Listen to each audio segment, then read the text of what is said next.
రేపు ప్రధానమంత్రి గారు ఏపీకి వస్తున్నారు. అది ఎట్లా చూడొచ్చు సార్? జగన్ వెళ్తామంటారా?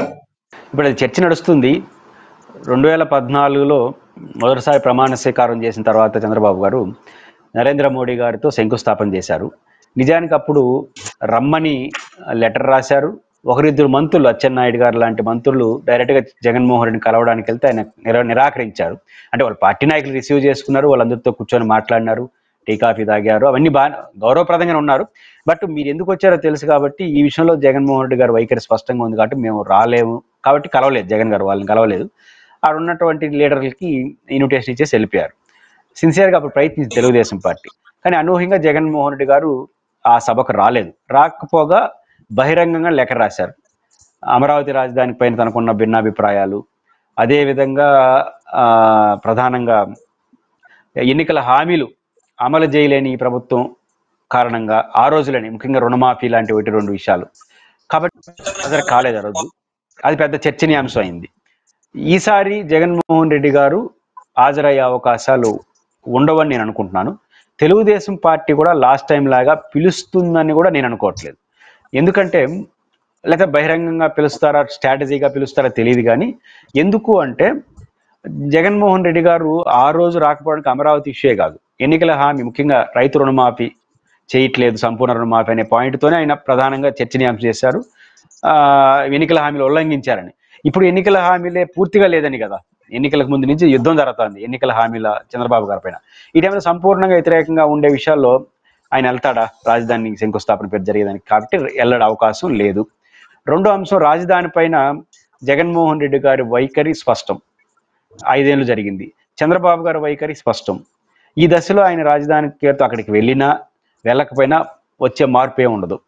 ఎందుకంటే ఆడ వెళ్ళినంత మాత్రాన జగన్మోహన్ రెడ్డి గారు అమరావతి విషయంలో మారిపోయినాడు అనేమో అనుకోరు జనం. లేదా వెళ్ళకపోతే జగన్మోహన్ రెడ్డి గారు కొత్తగా వచ్చిన వ్యతిరేకత ఏమి లేదు.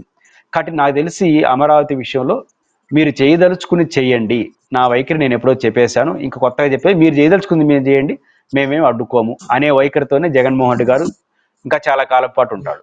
అంటే అమరావతి రాజధాని పేరుతో, విస్తరణ పేరుతో వాళ్ళు మంచి చెడ్డలు చూసిన తర్వాతనే ఆయన స్పందిస్తాడు తప్ప ఇప్పట్లో అమరావతి పైన స్పందించడు, ఆ కార్యక్రమానికి కూడా వెళ్ళడు.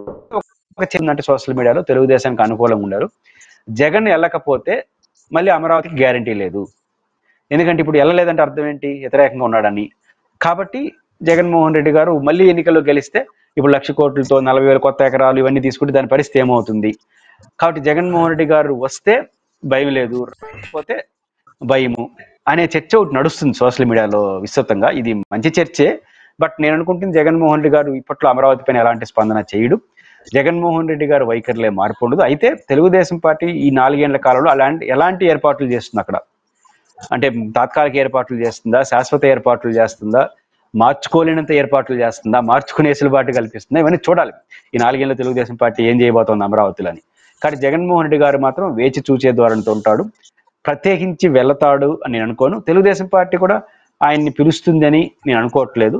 ఏదైనా ఎందుకంటే ఇప్పటికే పిలుచుంటే 28 వచ్చేస్తాం కాబట్టి అమరావతి రాజధాని శంకుస్థాపన పునర్నిర్మాణానికి జరిగే పైపించి ఆ సభలో మాట్లాడతారు కదా జగన్ గారికి వ్యతిరేకంగా. ప్రధానమంత్రి గారు ఏం స్పందిస్తాడో చూడాలి. చంద్రబాబు గారు అయితే మాట్లాడతారు కదా 5 ఏళ్ళు విధ్వంసం జరిగింది అని మాట్లాడేటప్పుడు ఈనాడు ఉండి ఏం చేస్తాడు? అలా మాట్లాడకుండా జగన్ గారు కూడా వచ్చారు, సంతోషం, జరిగింది ఏదో జరిగిపోయింది, మళ్ళీ అందరూ కలిసి పని చేద్దాం అని చంద్రబాబు గారు ఏమనరు. అంటే ఇంకా జగన్ గారి మీద ముద్రపోతుంది కదా. కాబట్టి చంద్రబాబు గారు ఖచ్చితంగా పునర్నిర్మాణం అనే శంకుస్థాపన చేస్తున్నారంటే వాళ్ళు శంకుస్థాపన చేశారు, మధ్యలో డిస్టర్బ్ చేశాడు, మళ్ళీ పునర్నిర్మాణం. ఈ సంకేతం వాళ్ళు బలంగా ప్రధానమంత్రితో ఇప్పించాలనుకున్నప్పుడు జగన్ గారిని వాళ్ళు పిలుస్తారని అనుకోను. పిలిస్తేనే వెళ్ళని జగన్ గారు ఇంకా పిలవకపోతే వెళ్తాడా? ఒక నెంబర్ 1. నెంబర్ 2, జరుగుతున్న పరిణామాల రీత్యా కూడా ఆయన ఈ సభకు వెళ్తాడని నేను అనుకోవట్లేదు.